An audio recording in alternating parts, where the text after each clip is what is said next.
बिस्मिल्लाहिर्रहमानिर्रहीम। अस्सलाम वालेकुम डियर स्टूडेंट्स। आई होप कि आप तमाम लोग जो खैर ऑफिस से होंगे, ठीक ठाक होंगे और अल्हम्दुलिल्लाह एनर्जेटिक भी होंगे, क्योंकि हमारे पास आज जो फिजिक्स का चैप्टर स्टार्ट होने जा रहा है वो फुल ऑफ एनर्जी है, जिसमें हमारे पास मोस्ट ऑफ एनर्जी जो है वो रिएक्शंस के अंदर रिलीज होती है। तो आज हमारे पास आप लोग जो है वो न्यूक्लियर फिजिक्स का लेक्चर जो है वो अटेंड करेंगे। लास्ट यूनिट है यूएचएस का, इसके अंदर जो है वो बड़े इंपॉर्टेंट टॉपिक्स इंक्लूड हैं यूनिट चैप्टर के।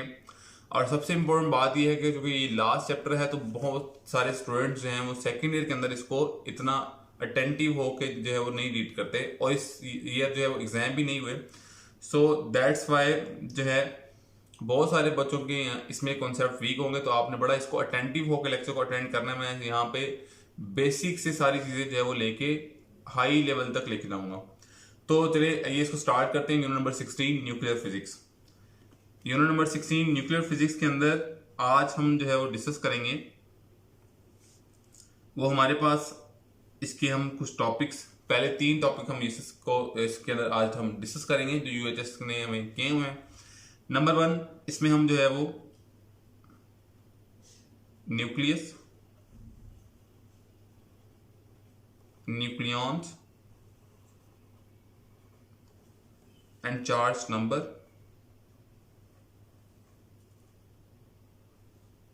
Number 2 mass defect and binding energy।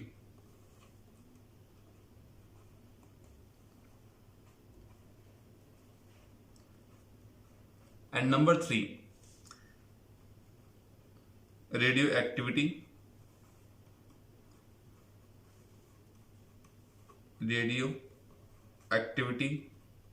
and emission of radiations। और आपको पता है कि रेडिएशंस कौन सी होती हैं यहाँ पे? Alpha, beta and gamma. तो ये सारे आज का लेक्चर का हमारा पार्ट है जो स्टूडेंट हम डिस्कस करेंगे। तो चलिए इसको स्टार्ट करते हैं हम। तो फर्स्ट ऑफ ऑल हमारे पास है वो atomic nucleus. What is atomic nucleus? Atomic nucleus को हम डिस्कस करते हैं। एटॉमिक न्यूक्लियस हमारी बुक में भी जो है वो लिखा हुआ है कि किसने डिस्कवर किया था। फिर आप लोग जो है वो 9th क्लास से केमिस्ट्री में आप लोगों ने पढ़ा होगा कि जी ये अंकल रदरफोर्ड ने जो है वो डिस्कवर किया था। तो इसकी डिस्कवरी भी आप लोगों को जारी बात है पता होनी चाहिए कि किसने जो है वो डिस्कवर किया था। तो अंकल रदरफोर्ड ने इसको डिस्कवर किया था।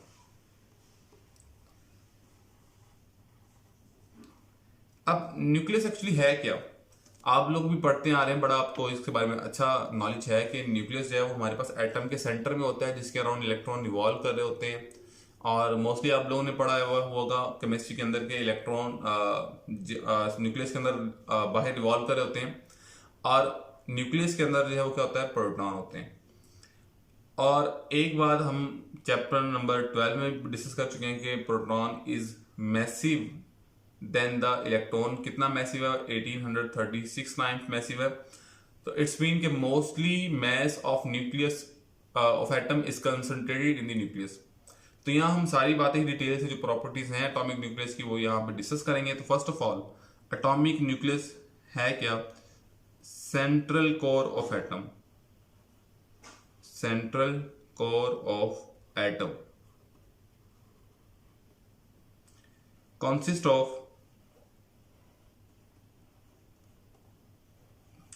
of protons and neutrons. इसके अंदर प्रोटॉन होते हैं और न्यूट्रॉन होते हैं।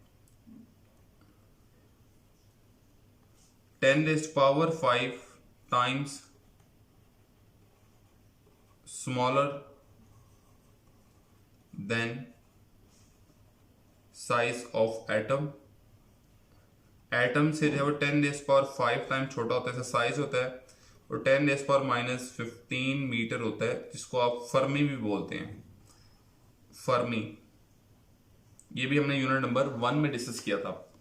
उसके बाद जो है अगर आपने किसी भी न्यूक्लियस का रेडियस फाइंड आउट करना हो किसी भी एलिमेंट का, तो आप फाइंड कर सकते हैं R = R0 A raise to power 1/3। A जो है आपको पता है हमारे पास नंबर ऑफ न्यूक्लियॉन्स है, एटॉमिक मास है, इसको भी हम डिस्कस करेंगे। What is R not here, R not की जहां पे वैल्यू जो है that is a constant 1.2 multiply by 10 raise to power -15 metre. By this formula you can find the radius of nucleus for any element. तो ये सारी हमारे पास जो है वो बेसिक बातें। उसके बाद जो है वो नेक्स्ट पॉइंट इसका कि 99.9% mass of atom contains in nucleus।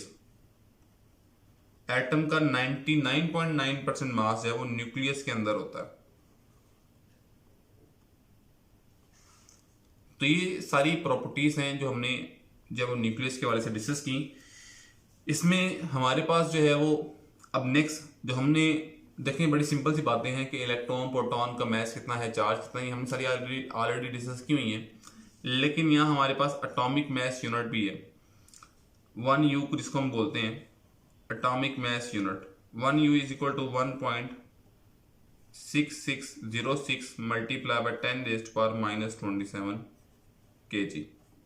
ये हमारे पास एटॉमिक मैस यूनिट है। ये न्यूक्लियस की प्रॉपर्टी तो नहीं है, लेकिन हम वाइल कैलकुलेटिंग द न्यूमेरिकल्स, हम एमसीक्यूज हम मोस्टली न्यूक्लियर फिजिक्स के अंदर जो है वो एटॉमिक मैस यूनिट के अंदर ही जो है वो मैस को कन्वर्ट करेंगे। तो ये बात आप लोगों ने याद रखनी है। उसके बाद हम अगर देखें इलेक्ट्रॉन प्रोटॉन एंड न्यूट्रॉन को, तो हमारे पास इनके चार्ज, इनके मैसेज एटॉमिक मैस यूनिट में क्या क्या हैं।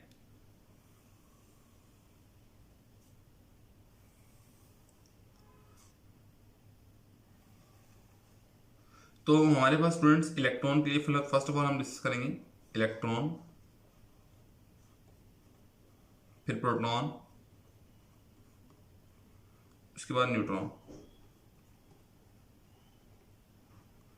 इलेक्ट्रॉन का मैस आप लोगों ने पढ़ा हुआ है। इलेक्ट्रॉन का मैस हमारे पास होता है 9.1 multiply by 10 raised power -31 kg।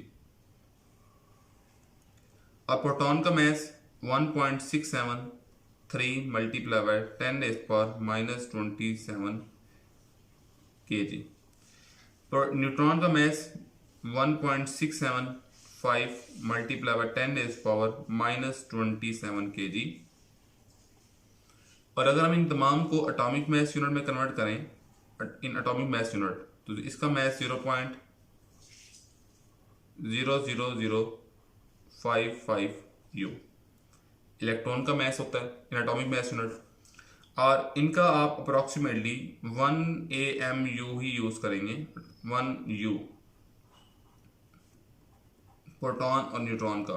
वैसे 1.00086 इस तरह से भी आप ले सकते हैं, लेकिन मैं बच्चों की आसानी के लिए आप 1 ही यूज कर लें, क्योंकि यहाँ हम पॉइंट्स के बाद काफ़ी आगे जाते हैं उनको निगलेक्ट कर दें टर्म्स को, तो इजीली आप कर सकते हैं। अगर हम इनके ऊपर चार्ज की बात करें तो इलेक्ट्रॉन के ऊपर पता है आपको -1.6 मल्टीप्लाई बाय 10 रेज़्ड पावर -19 का चार्ज, -19 कूलम का चार्ज होता है।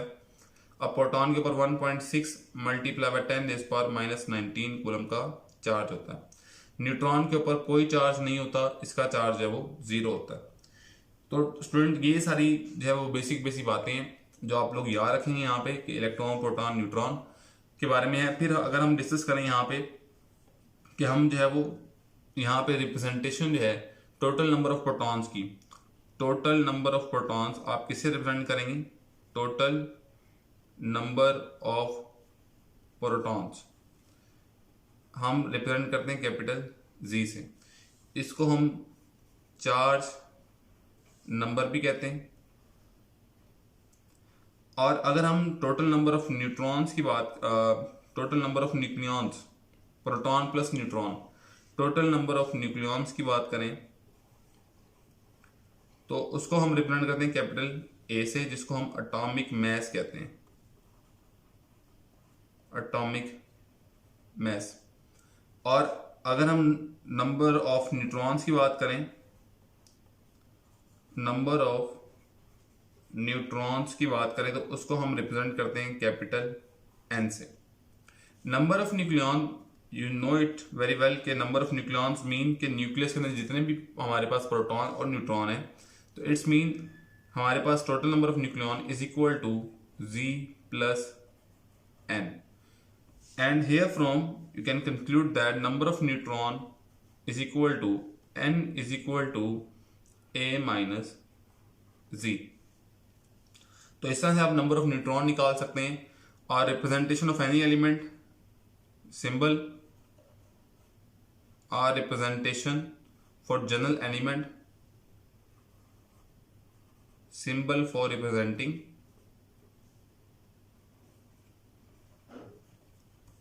फॉर एन एलिमेंट, उसको हम आपको पता है एक्स जी ए से जो है वो शो करते हैं। हमारे पास आगे इस चैप्टर में जाकर रिएक्शन आएंगे तो हम उनको जो है वो इस तरह से शो करेंगे। यहाँ हमारे पास जो है देखिए, हमारे पास अगर कोई एलिमेंट ऐसे लिखा हुआ है uranium 92 235, it's mean 92 is representing the charge. ये हमारे पास क्या है, चार्ज, और ये हमारे पास क्या है, एटॉमिक मास। इस तरह हमारे पास सिंपल सिंपल यहाँ से भी एमसीक्यूज आ सकते हैं डियर स्टूडेंट्स, कि आपको इस तरह से एलिमेंट दे दिया जाए और आपको पूछा जाए कि हाँ जी बताएं जी इसका न्यूट्रॉन नंबर कितना है, तो आप लोग फाइंड कर लेंगे 235 माइनस 92 करके। तो ये इस तरह सिंपल सा एमसीक्यू यहाँ पे आ सकता है, वो आप लोग इजिली फाइंड आउट कर लेंगे। इसके बाद अगर हम बात करें कि हमारे पास जो है वो जो लाइट न्यूक्लियाई होते हैं, लाइट न्यूक्लियाई के अंदर एक प्रॉपर्टी होती है कि number of neutron approximately equal to charge number of protons equal होते हैं। बट इन हैवी न्यूक्लियाई,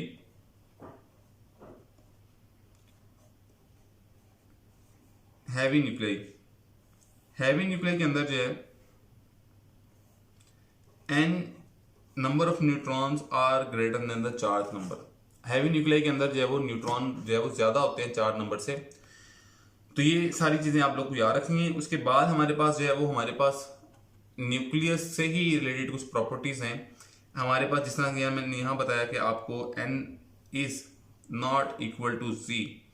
अब हमारे पास कुछ एलिमेंट ऐसे भी होते हैं जो कि सेम यानी कि सेम एलिमेंट सेम होता है बट डिफरेंट न्यूक्लियाई होते हैं, जिसमें हमारे पास जो है वो N और Z मैच नहीं कर रहे होते। उसमें हम डिस्कस करते हैं। उसमें आपकी बुक में जो हमारे पास एक टर्म जो राइट डाउन की गई है दैट इज आइसोटोप।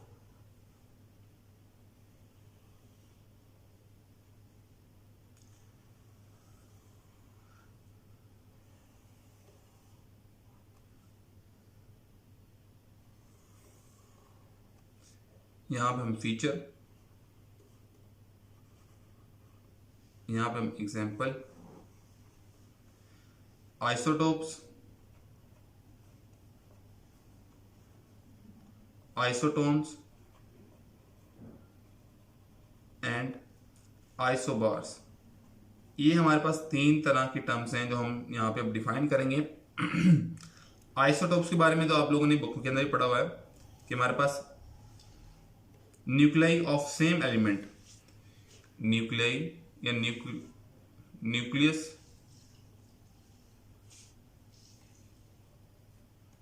हमारे पास सेम एलिमेंट के एटम्स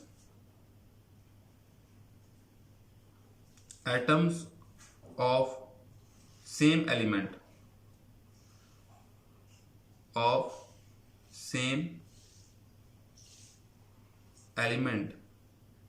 जिनमें हमारे पास चार्ज नंबर तो सेम होता है,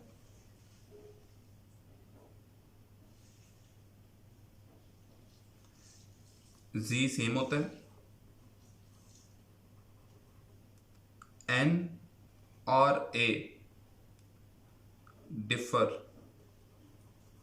न्यूट्रॉन नंबर और एटॉमिक मास जो है वो डिफर होते हैं। जैसा कि एग्जांपल H11, H12, H13, और यहाँ ये तीनों ही जो है वो हाइड्रोजन के हमारे पास जो है वो आइसोटोप्स हैं। इसमें आप लोगों ने एक काम और करना है, यहाँ पे हीलियम के जो है वो आइसोटोप्स, फिर हमारे पास बुक में जिनॉन और सीजियम की बात की गई है। जिनॉन और सीजियम के कितने कितने आइसोटोप्स होते हैं ये सारे आप लोग बुक से करेंगे। उसके बाद आइसोटोन्स की बात करें, आइसोटोन हमारे पास एटम्स ऑफ डिफरेंट एलिमेंट्स, इसमें अब डिफरेंट एलिमेंट्स की बात आ जाएगी, सेम एलिमेंट की बात नहीं है। Atoms of different elements, atoms of different elements जिनका n जो है वो सेम हो, न्यूट्रॉन जो है वो उनमें सेम हो, जिस तरह के कार्बन, नाइट्रोजन एंड ऑक्सीजन।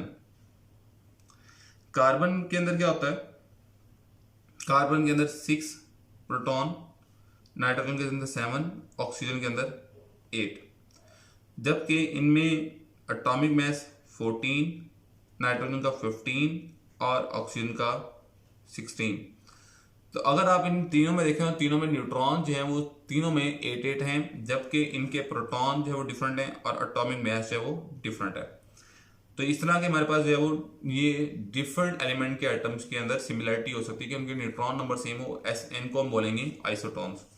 उसके बाद हम आइसोबार्स की डिस्कस करते हैं। आइसोबार्स क्या होते हैं, atoms of same of different element, ये भी डिफरेंट एलिमेंट के होते हैं, not same element, atoms of different element, different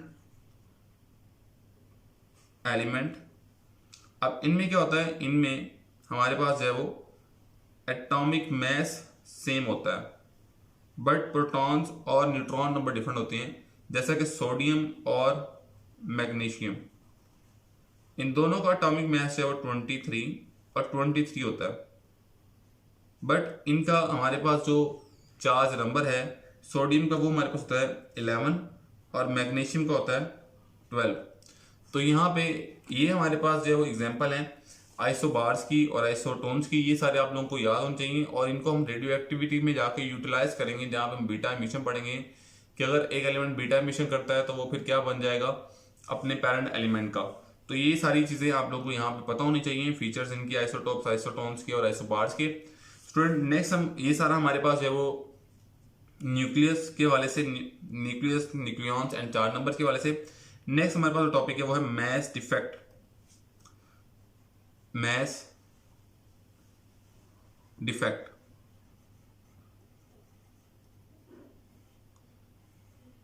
mass defect क्या होता है, डिफरेंस बिटवीन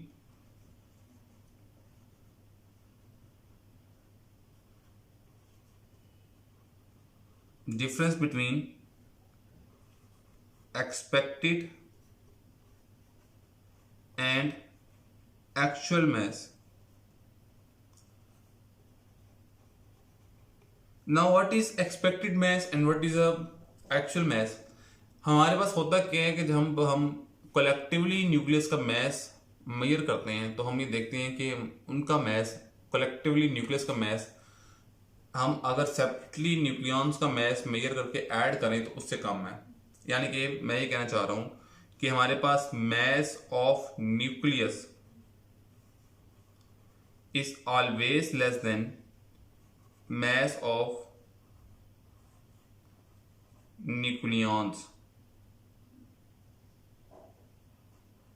न्यूक्लियॉन्स की मास से कम होता है, मींस कि m न्यूक्लियस है, न्यूक्लियस का mass that is less than mass of nucleon, मतलब कि हमारे पास प्रोटॉन, तमाम प्रोटॉन का मास वो कैसे फाइंड करें, Z into M P, plus तमाम न्यूट्रॉन्स का मास कैसे, A minus Z into M N, mass of neutron.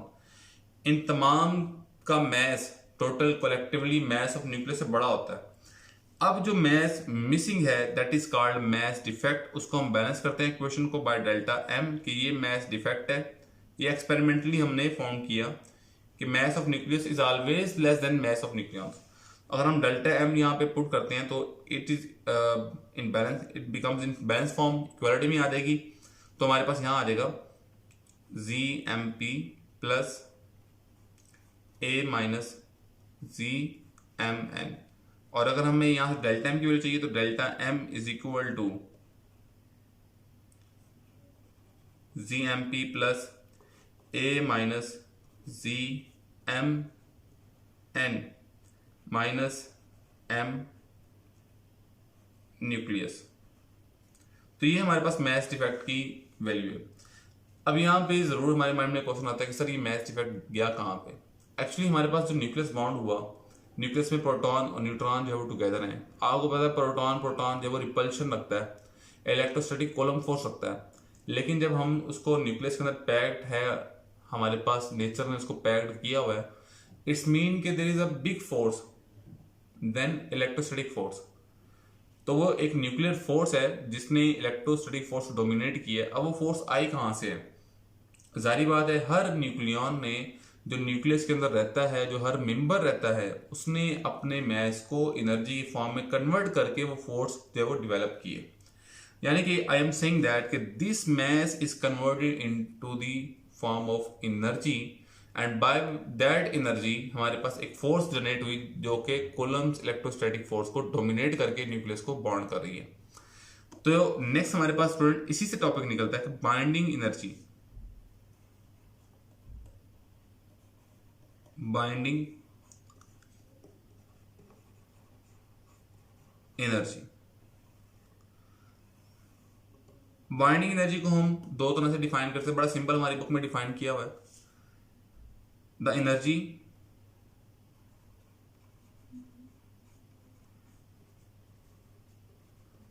required to hold up proton and neutron, protons and neutrons in the nucleus, वो energy जो हमें चाहिए proton और neutron को nucleus में रखने के लिए। And number 2, the minimum energy required to break the nucleus, the minimum energy required to break the nucleus is called binding energy। और अगर हम इसको बाय आइंस्टाइन इक्वेशन जो है वो कैलकुलेट करें, बाय आइंस्टाइन इक्वेशन,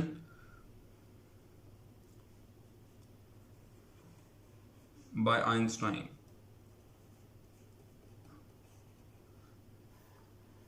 आपको पता है क्वेश्चन क्या थी, E is equal to M C square. वैसे आप लोग बहुत अच्छे बच्चे हैं, आपने जो है वो चैप्टर नंबर 19 के अंदर भी जो है वो ये पढ़ी थी इक्वेशन, और उसके अलावा जो है वो हमारे पास चैप्टर नंबर 3 में भी आई थी। तो यहाँ से बाइंडिंग एनर्जी जो है हमारे पास आ जाएगी, binding energy mass defect into C square.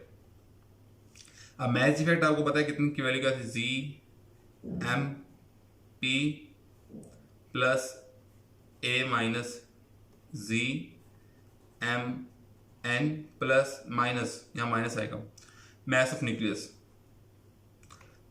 Minus M nucleus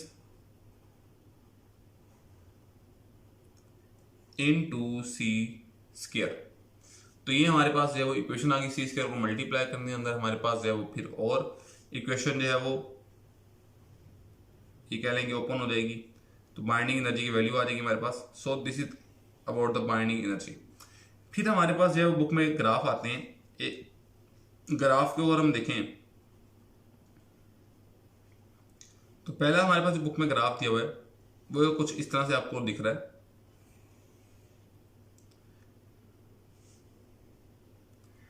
ये ग्राफ स्टूडेंट्स आपको इस तरह दिख रहा है, ऐसे। वैसे बिल्कुल एग्जैक्टली ऐसे तो नहीं है, मैं दोबारा कोशिश करता हूँ यहाँ पे टैबलेट पे ड्रॉ हो जाए ग्राफ।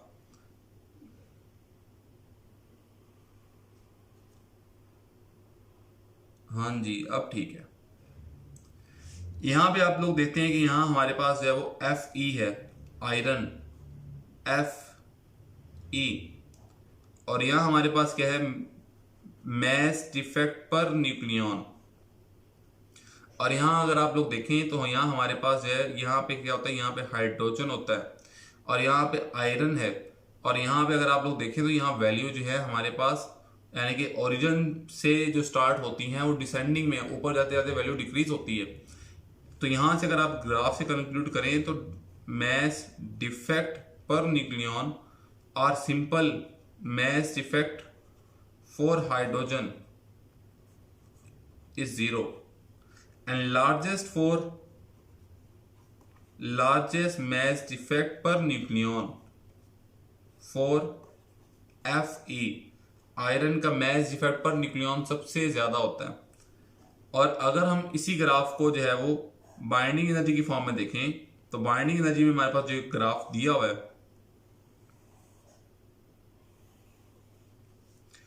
वो ग्राफ इस तरह से दिया हुआ है हमारे पास। बाइंडिंग एनर्जी पर न्यूक्लियन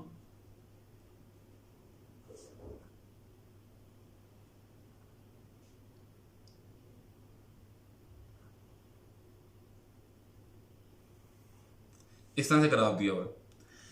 अच्छा यहाँ पे ये ग्राफ जो है मैं फिर थोड़ा सा इसको करता हूँ कोशिश के जिस तरह बुक में बना हुआ है लाइक दिस।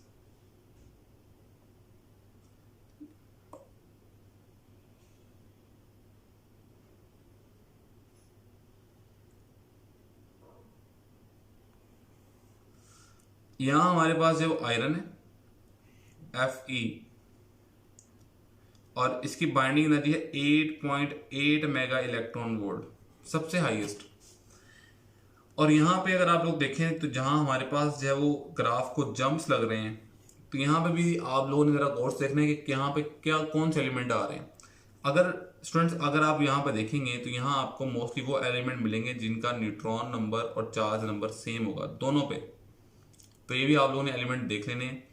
तो यहाँ पे बाइंडिंग एनर्जी पर न्यूक्लियन सबसे ज़्यादा जो है वो आयरन के लिए है और सबसे मिनिमम जो है वो आपको पता है कि 0 किसके लिए, हाइड्रोजन के लिए।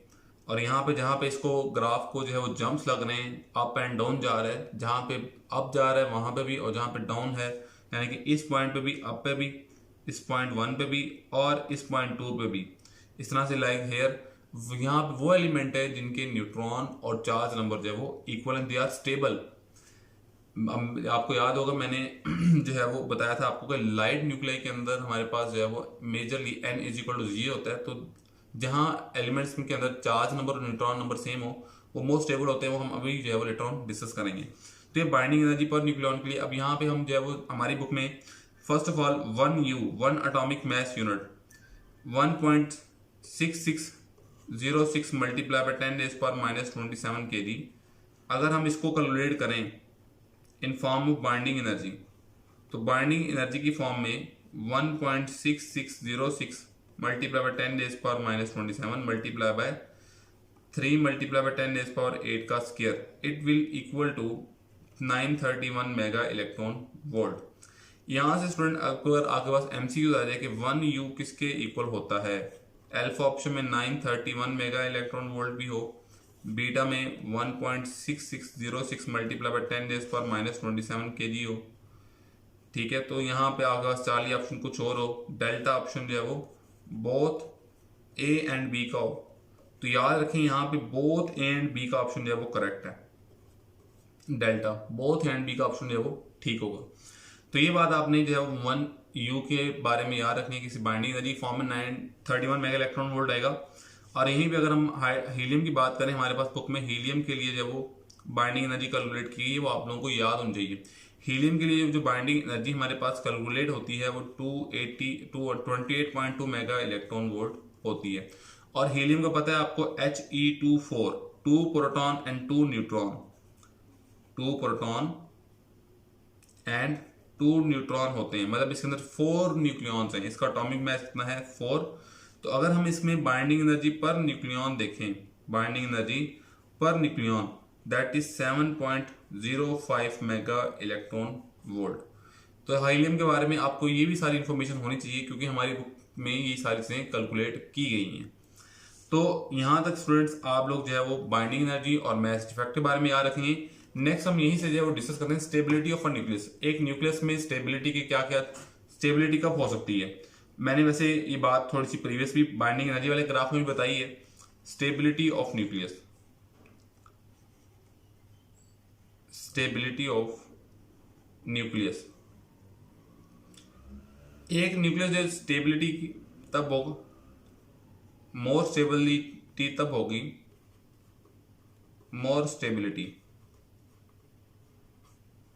When neutron number are equal to Z. जब न्यूट्रॉन नंबर जब वो जी के इक्वल होंगे तो उस केस में अंदर क्या होगा, बाइंडिंग एनर्जी पर न्यूक्लियन जो है वो मोर होगी, ज्यादा होगी, और स्टेबिलिटी भी फिर ज्यादा होगी इस केस के अंदर। और हमारे पास जो देखिए मीडियम न्यूक्लियाई हैं, जो मैंने आपको कहा था ग्राफ को जंप लग रहे हैं, इन मीडियम न्यूक्लियाई आपको ये मोस्टली चीज मिलेगी मीडियम न्यूक्लियाई के अंदर।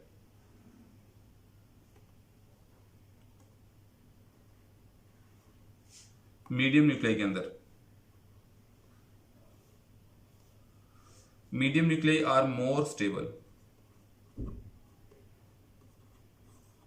इनमें न्यूट्रॉन नंबर और चार्ज नंबर इक्वल होते हैं।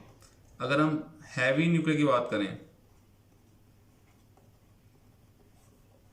हैवी न्यूक्लियाई के अंदर, हैवी न्यूक्लियाई के अंदर क्या होता है, हैवी न्यूक्लियाई जो है वो अनस्टेबल होते हैं। यहां मैं दोबारा लिख लेता हूं, heavy nuclei, heavy nuclei unstable.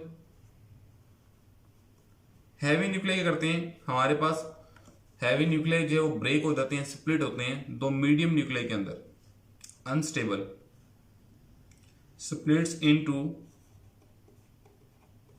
splits into two medium nuclei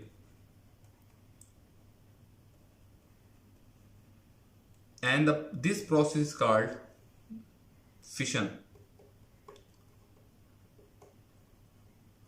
और जो हमारे पास लाइट न्यूक्लियाई होते हैं,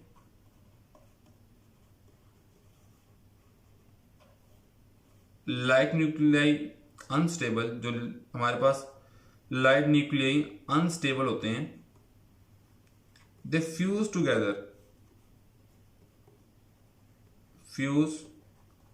टुगेदर इनटू मीडियम न्यूक्लियाई और स्टेबल बन जाते हैं। और ये प्रोसेस हमारे पास क्या कहलाता है, fusion, nuclear fission and fusion. तो यहां से भी हम कॉन्सेप्ट ले सकते हैं न्यूक्लियर फिशन और फ्यूजन का, जो आगे जाकर हम बड़े डिटेल से डिस्कस करेंगे।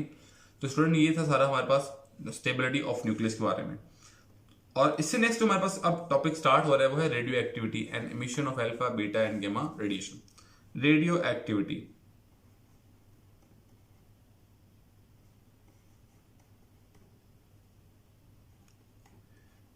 Radio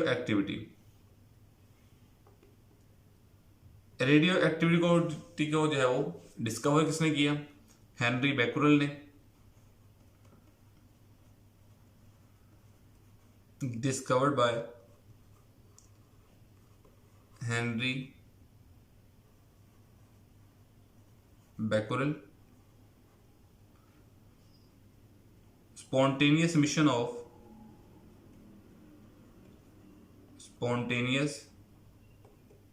emission of alpha, beta and gamma radiations from heavy elements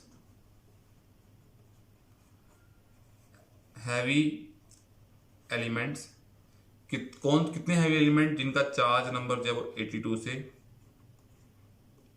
ज्यादा हो। तो ऐसे एलिमेंट्स हमारे पास जो है वो रेडियो एक्टिव एलिमेंट्स कहलाते हैं, जिस तरह के हमारे पास पोलोनियम है, पोलोनियम, रेडियम, यूरेनियम, ये सारे हमारे पास जो है वो रेडियो एक्टिव एलिमेंट है। इनका चार्ज नंबर जो है वो 82 से ग्रेटर है। अगर और यहाँ पे रेडियम और पोलोनियम की बात करते रहें, रेडियम और पोलोनियम जो है वो डिस्कवर्ड किए थे मैरी एंड पीरी क्यूरी ने। ये दोनों हस्बैंड वाइफ थे। Marie and Pierre Curie discovered discovered polonium and radium, polonium and radium इन्होंने डिस्कवर किया था। फिर उसके बाद हम रेडियो एक्टिविटी का फिनोमेना देखते हैं कि रेडियो एक्टिविटी के फिनोमेना में हम क्या करते हैं, एक रेडियो एक्टिव सब्सटेंस को हम लेड चैम्बर के अंदर जब हम प्लेस करते हैं, हमारे पास जो है वो यहाँ पे हम एक लेड चैम्बर लेते हैं,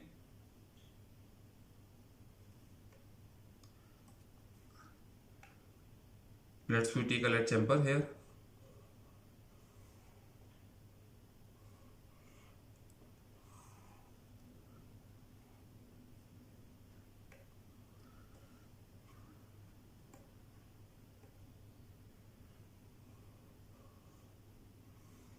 this is a lead chamber, lead chamber. इसके अंदर हमने एक रेडियो एक्टिव सब्सटेंस है वो प्लेस किए,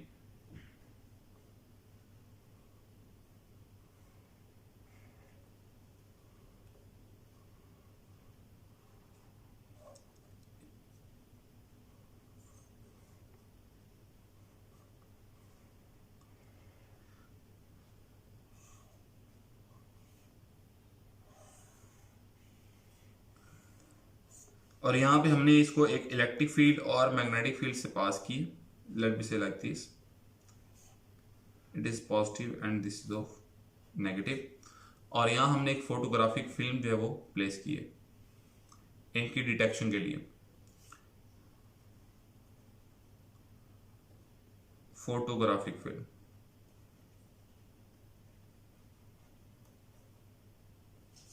यहाँ हमने जो है वो एक सब्सटेंस प्लेस किए, रेडियो एक्टिव एलिमेंट। तो हम ये देखेंगे इस रेडियो एक्टिव एलिमेंट से हमारे पास जो रेडिएशन इमिट होंगी, यहाँ से रेडिएशन इमिट हुई, और जब हमारे पास ये इलेक्ट्रिक फील्ड के अंदर आएंगी तो हम ये देखेंगे कि एक इनमें से जो बैंड करेगी टुवर्ड्स द नेगेटिव प्लेट और एक बैंड करेगी टुवर्ड्स द पॉजिटिव प्लेट, और एक रेडिएशन है वो बिल्कुल स्ट्रेट चली जाएगी। तो अब जारी बात है हमारे पास जो रेडिएशन जो है वो बेंड हो रही है towards the negative plate, it's mean it is holding positive charge and it is said to be alpha particle. और दूसरी हमारे पास जो इमिट हो रही है, जो आपको पॉजिटिव प्लेट इधर बेंड होती नजर आ रही है, it mean it contains negative charge and it is called beta particle. और थर्ड है जो हमारे पास जो बिल्कुल स्ट्रेट चली गई है, जिसके ऊपर इलेक्ट्रिक फील्ड का बिल्कुल भी इफेक्ट नहीं हुआ, that is called gamma ray, it has no charge. तो अगर हम इनकी प्रॉपर्टीज को डिफाइन करें, अल्फा बीटा एंड गैमा, जो हमने अभी यहां से ही देखनी है। अल्फा पार्टिकल हमारे पास बेसिकली क्या है, alpha particle are helium nuclei, alpha particle helium nuclei होते हैं, helium nuclei He2 means they are having 2 protons and 2 neutron, इन पे नेट चार्ज पॉजिटिव होता है। दूसरी हमारे पास रेडिएशन है that are beta particle. Beta particle में जो हमने प्रीवियस मैंने आप लोगों को जो हमारे टेक्स्ट बुक के अंदर भी है, वो सिर्फ एक है beta negative particle, beta negative. इसका मैस जो है that is equal to mass of electron, और चार्ज जो है इसका वो होता है नेगेटिव, इसका चार्ज जो है वो अब नेगेटिव होता है, इलेक्ट्रॉन है। और हमारे पास एक बीटा पॉजिटिव इमिशन भी होता है, ये हमारे पास जो है वो बुक में नहीं है। लेकिन बीटा पॉजिटिव क्या होता है, it is beta negative basically it is the emission of electron, and beta positive actually the emission of positron which is the anti particle of electron, जो आपने चैप्टर नंबर 19 के अंदर डिस्कस किया हुआ है। And you know it very well, it mass is equivalent to the mass of the electron, but the charge is that of proton, it holds positive charge। तो positron जो है वो beta positive emission जो है वो cause करता है। उसके बाद स्टूडेंट हमारे पास जो है वो गैमा रे है। Gamma rays are high energy photon, high energy photon है। जारी बात है इनका मैस, रेस्ट मैस, इनका रेस्ट मैस कितना होगा, 0 होगा। सो ये हमारे पास जो एक lights introduction about alpha particle and beta particle and gamma radiation. और रेडिएशन की मैंने यहाँ पे जब वो कुछ बातें आप लोगों ने शेयर की, तो यहाँ तक हमारा जो लेक्चर था वो यहाँ तक कंप्लीट हो गया। आई होप कि आप लोगों को यहाँ तक सारी बातें समझ आती होंगी। तो नेक्स्ट स्टूडेंट्स हम यहाँ पे जो है nuclear transmutation, law of conservation of mass energy, half life, decay constant, nuclear fission fusion, leptons quad, leptons hadrons, quarks वगैरह डिस्कस करेंगे। तो यहाँ से अगर आपको कोई क्वेश्चन जो आप लोगों को पॉइंट समझ ना आया तो वो आप लोग पूछ सकते हैं। थैंक यू सो मच, अपना ख्याल रखिए, अल्लाह हाफिज़।